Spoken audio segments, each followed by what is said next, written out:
Welcome to the Ben Wood Johnson podcast. You can visit Dr. Johnson's blog at benwoodpost.com. Dr. Johnson's works can be found at drbenwoodjohnson.com. You can also support Dr. Johnson on Patreon, the link to which is in the description.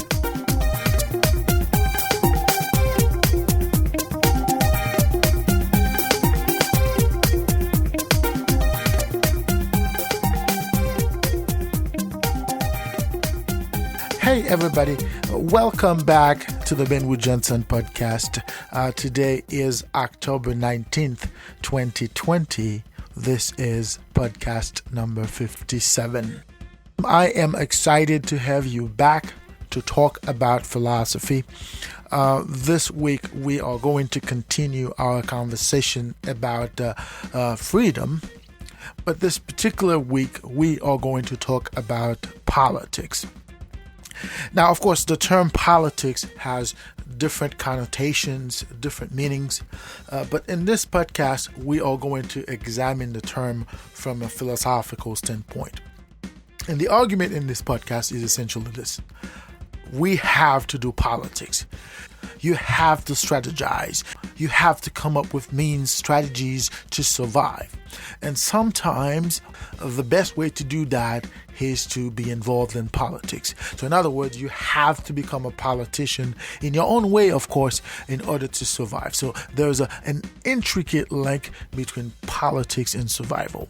But remember, we are not talking about politics in generic term. We are talking about the concept from a philosophical standpoint. So without further ado, let us delve right into it.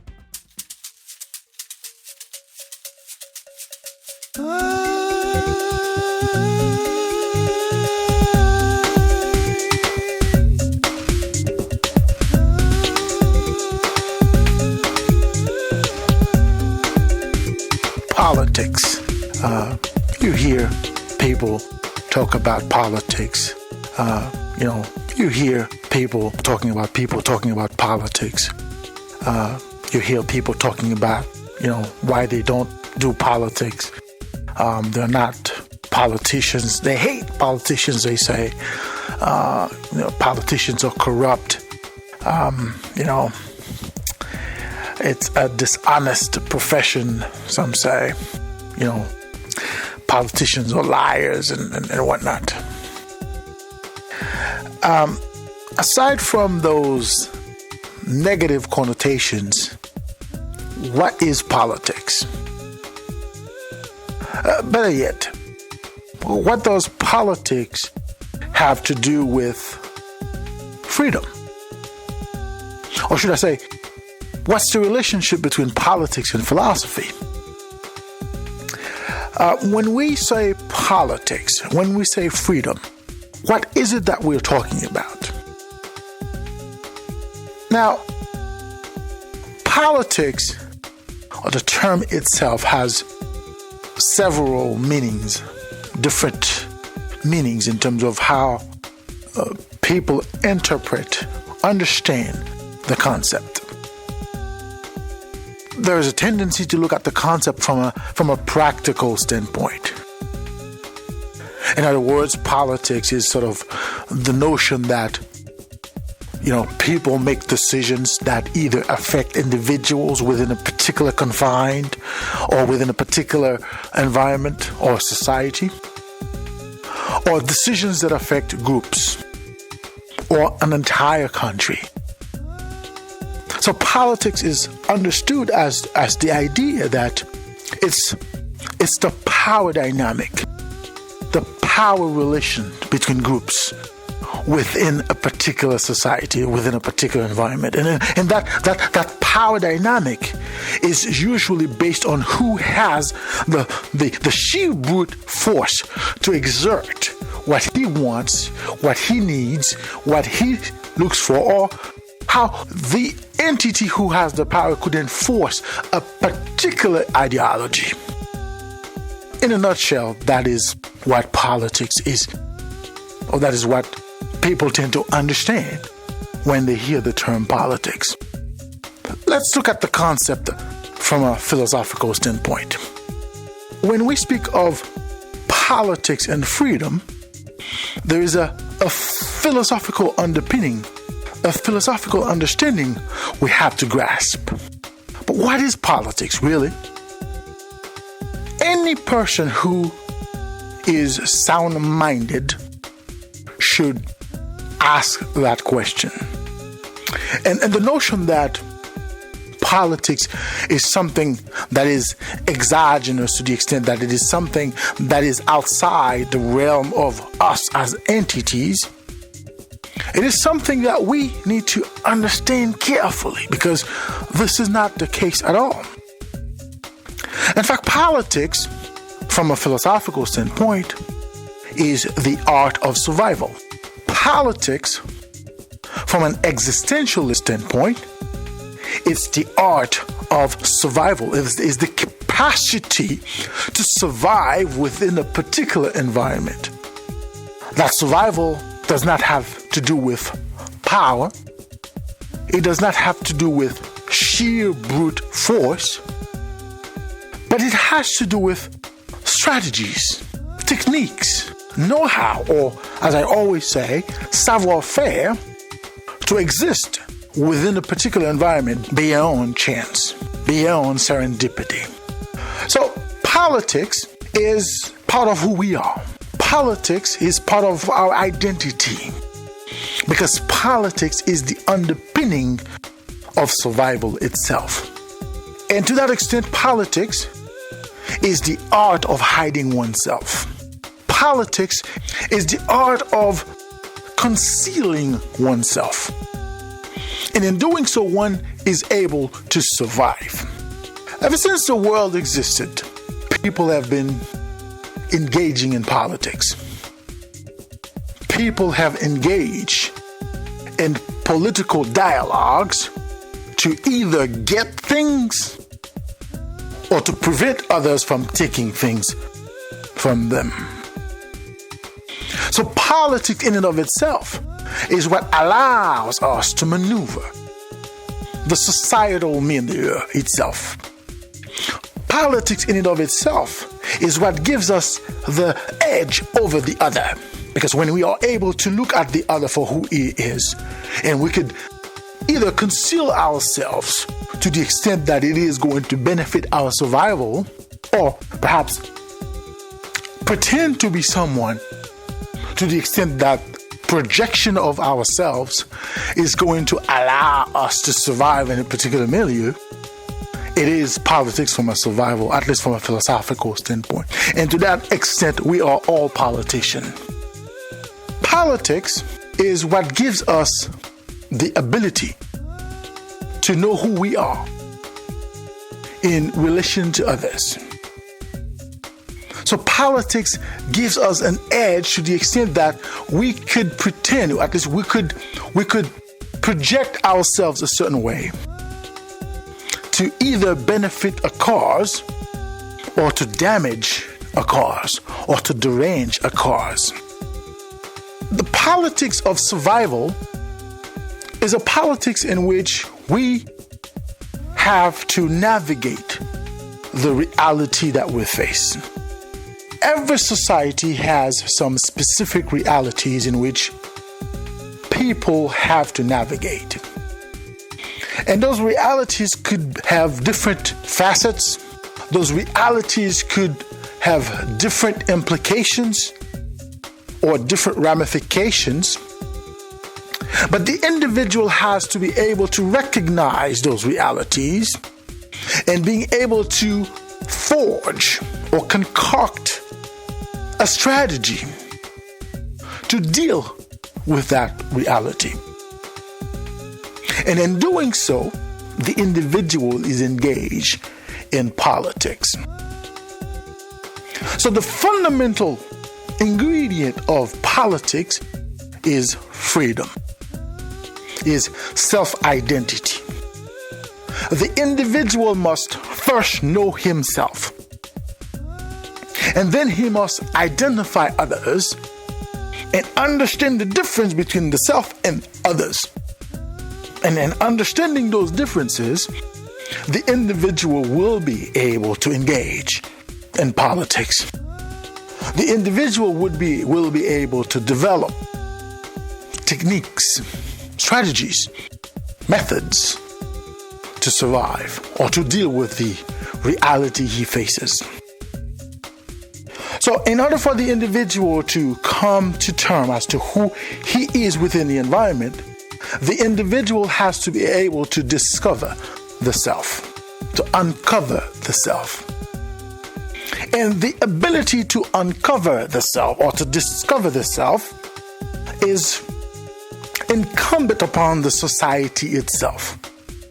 If the society where the individual evolves does not make it possible for the individual to find the self, the individual will never be able to see the self in relation to others. Therefore, the individual will never be able to attain a state in which the individual could perceive his identity, therefore his freedom. And in being unable to perceive the self, in being unable to perceive his identity, the being becomes a slave of the environment. Therefore, the being becomes unable to do politics. The being is unable to strategize. The being is unable to figure out means to survive. And that is why it is important to see the relationship between politics and freedom. Because politics gives you the ability, or perhaps the capacity, to enjoy your freedom or the sense thereof. So to reach that point, you have to be able to know who you are. And knowing who you are is incumbent upon the society itself. And that is why it becomes almost an impossible project. Because you see, society does not give you the opportunity, or at least does not always give you the opportunity to discover yourself. Nothing in society is designed to allow you to discover yourself. As we've discussed in the previous podcast, the concept of freedom in and of itself is sort of contrary to society itself. In other words, society could not exist if its members were free. So if society allowed its members to be free, society would cease to exist the way that it exists. But in order for the individual to find himself, to discover the self, or to uncover the self, the individual ought to be given the opportunity, the mechanism to discover the self. And it becomes this dichotomy where the individual has to find means to discover the self in spite of the reality of the social milieu where he evolves. And that constant struggle, that constant back and forth, if you will, that's what's defined the game of politics. Because you see, every individual is trying to find himself. Every individual is endeavoring to find himself and therefore be free for himself. So the society itself, which is supposed to form, to be a foundation on which the individual would find the self, the individual finds himself in a situation where he is struggling with the self and with others to find the self, because society in and of itself is hostile to the individual. So the individual has to find a way to win over society. And to do that, the individual has to become a fine politician. The individual has to be able to develop strategies which would enable him to find his way in this mess of society and this confusion in which everybody is trying to find themselves. Now, society in and of itself has certain mechanisms which make it easier or harder for the individual to find the self. And those mechanisms, we could call them institutions. Those institutions are designed to either facilitate the self-discovery or to constrain that self-discovery. And those mechanisms are not designed to facilitate a full self-discovery, but they're designed to allow the individual a certain leeway as to finding the self and still maintain his place within the society itself. And those who are able to reach that level within the social strata become the envy of the society itself. And being able to manipulate society becomes the envy of every member of society.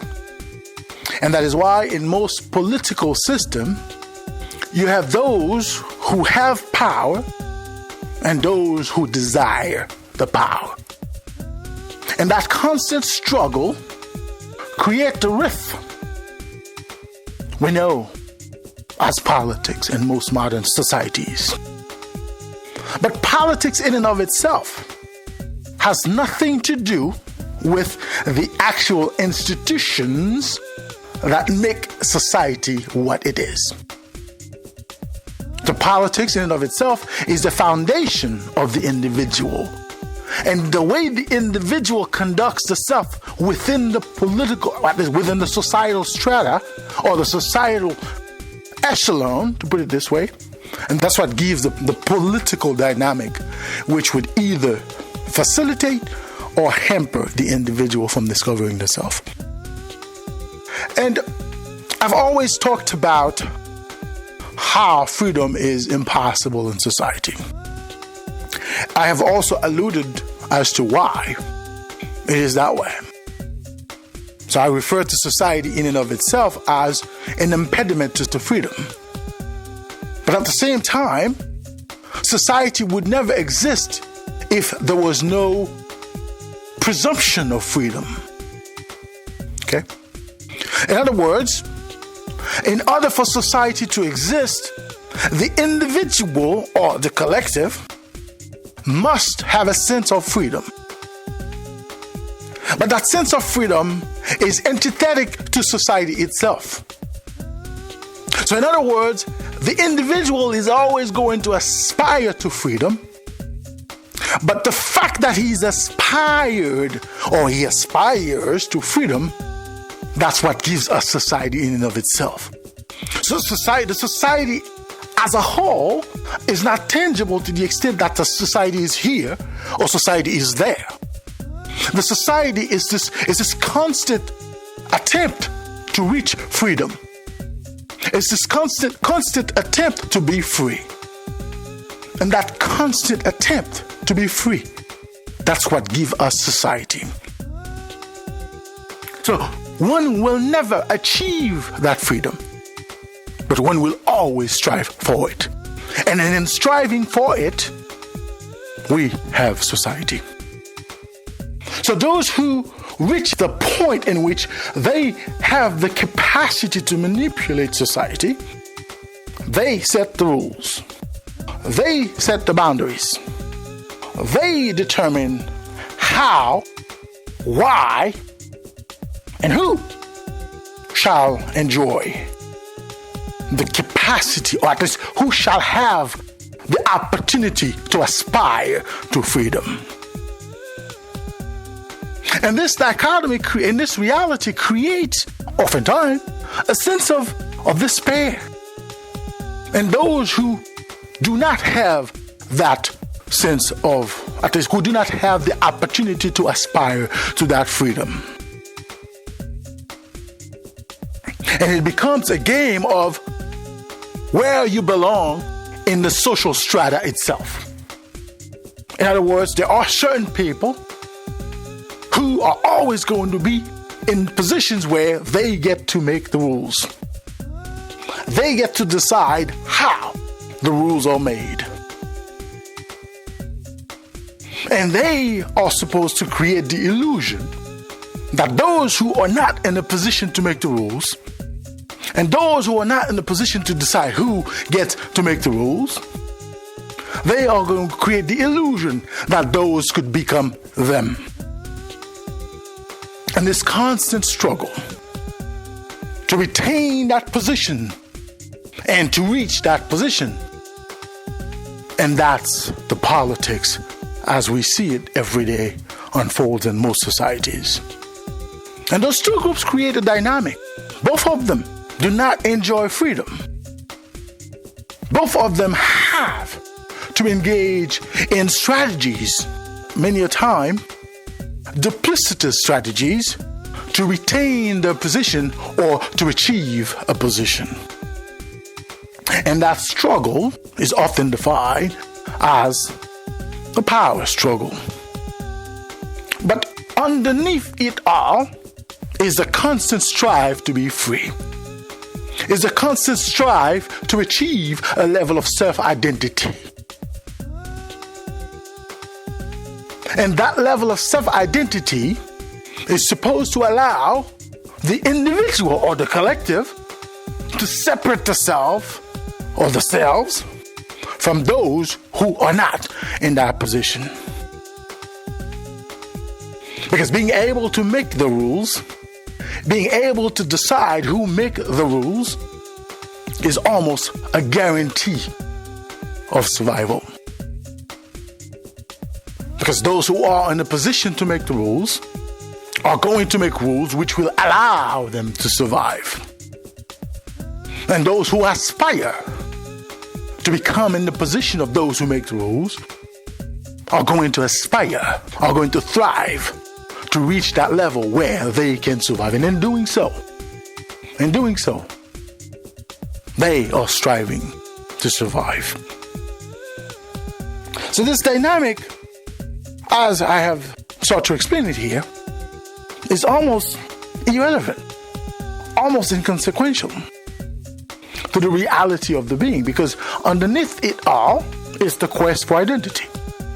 Underneath it all is the desire to be. The desire to be not only the self, but also to be beyond serendipity. Because the being cannot exist. The being is not certain that he can exist. So in the game of life itself, the being finds the self in this constant strive to be. And that constant strive to be is often hindered or impeded by those who are already at that level of the echelon of society in which they get to decide who make the rules and how the rules are made. So politics in and of itself could be understood as the art of survival. You aspire to survive. You want to maintain your survival. You have to engage in politics. And the capacity to aspire to survive and the capacity to maintain one's position of survival requires the being to be free, or at least to have a sense thereof. So politics and freedom go hand in hand. You cannot engage in politics unless you engage, at least unless you dedicate yourself to a quest for freedom. So sometimes it is impossible. Sometimes it is unachievable. No matter what, the being must strive. The being must find himself, must find his identity. He must strive to survive. And in striving to survive, the being could have a sense of freedom. So the way for the being to strive to survive is to be able to hide the self, to hide his intentions, to conceal his true self, at least to conceal his identity, to identify the other and to figure out in which position the other is in the echelon of survival. So the quest for survival starts with the quest for identity. And the quest for identity obligates a quest for freedom. And the quest for freedom is only achievable for a quest for power. And the quest for power requires a strategy, requires methods, methodologies. And therefore, in order to be free, one has to engage in politics.